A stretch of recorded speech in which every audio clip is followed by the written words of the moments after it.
লৈছিলে সেই অযোধ্যাত বিজেপিৰ শোচনীয় পৰাজয় দেশৰ মানুহে কি বাৰ্তা দিব বিচাৰিছে সেই বাৰ্তা সকলোৱে উপলব্ধি কৰিব লাগিব নগাঁৱত যিসকলে কালি মুছলমানসকলক অসমৰ শত্ৰু বুলি সজাব বিচাৰিছে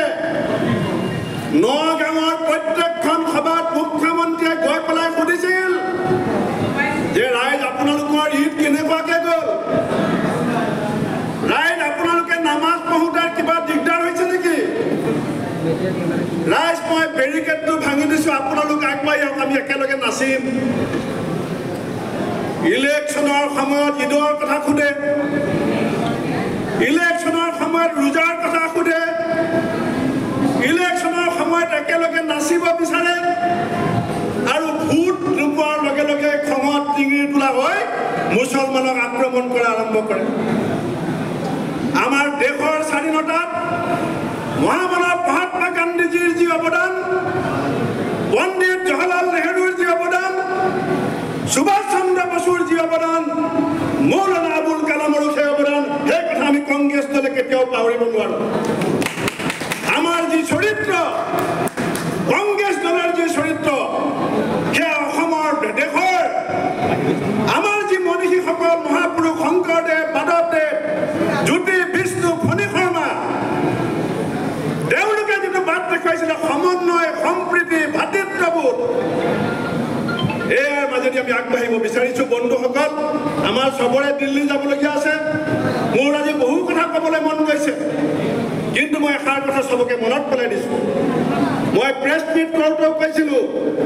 যে কংগ্ৰেছ দল হাৰি হাৰি হাৰি হাৰি জিকিছোঁ আমি জিকিছোঁ বুলি ক'তো কোৱা নাই আমি মনত ৰাখিব লাগিব যে আমি হাৰি হাৰি হাৰি হাৰি জিকিছোঁ আৰু বিজেপি জিকি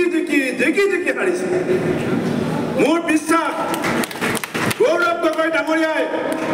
যোৰহাটত যিটো শক্তি ৰাইজে দিছে এই শক্তি মই নকওঁ যে অকল কংগ্ৰেছ দলৰ শক্তি গৌৰৱ গগৈ ডাঙৰীয়াৰ যোৱা সময়ছোৱাত সাংসদত যিটো বলিষ্ঠ কণ্ঠ অসমৰ মানুহে বিচাৰিছে সেই কণ্ঠ আৰু শক্তিশালী হ'ব বদুত বৰদলৈ ডাঙৰীয়াই দীঘলীয়া ২৫-৩০ বছৰীয়া ৰাজনৈতিক ইতিহাসত যি মূল্যবোধ যি আদৰ্শ আৰু চেতনাৰ অগ্ৰাধিকাৰ দি পেলাই ৰাজনীতি কৰিছে মানুহে বিচাৰিছে সেই মূল্যবোধৰ ৰাজনীতি আৰু শক্তিশালী হওক ৰকিবুল হুছেইন ডাঙৰীয়াৰ অশ্বমেধৰ ঘোঁৰা আজিলৈকে কোনো ৰোধ কৰিব পৰা নাই ৫টা টাৰ্ম একেৰাহে এবাৰ নহয় দুবাৰ নহয় ৫বাৰ চামগুৰিত আৰু আজি দেশৰ ভিতৰত সৰ্বোত্তম ভোট পোৱা ৰকিবুল হুছেইন ডাঙৰীয়াৰ এই মাটি ধুবুৰীৰ মানে কি বাৰ্তা দিছে নাগালেণ্ডৰ মানুহে মণিপুৰৰ মানুহে মেঘালয়ৰ মানুহে ধুবুৰীৰ মানুহে এটা বাৰ্তা দিছে যে বিজেপিৰ শাসনকালত সংখ্যালঘু সুৰক্ষিত নহয় আৰু আমি কংগ্ৰেছ দলে ৰাজীৱ ভৱনৰ পৰা এটা বাৰ্তা দিছিলোঁ যে আমি সাম্প্ৰদায়িক শক্তিক কেতিয়াও ক্ষমা নকৰোঁ সেয়া লাগিলে আজমলেই হওক হিমন্ত বিশ্ব শৰ্মাই হওক এওঁলোকৰ যুদ্ধ কংগ্ৰেছে কৰিব আজি তাৰ ফল আমি পাইছোঁ বন্ধুসকল মই সকলোৱে হৈ তিনিগৰাকী সাংসদক উষ্মভাৱে আদৰণি জনাই ভৱিষ্যতৰ দিনত দলৰ তিনি আমুক শক্তি হিচাপে কংগ্ৰেছ দলক তেওঁলোকে সৰ্বশক্তিৰে নেতৃত্ব দি দলৰ ভৱিষ্যত উজ্জ্বল কৰিব ৰাজীৱ ভৱনৰ পৰা জনতা ভৱন গৈ পোৱাৰ বাদ তেওঁলোকে প্ৰশস্ত কৰিব এই কামনা কৰি মোৰ বক্তব্য সামৰিছোঁ বন্দে মাতৰম জয় অসম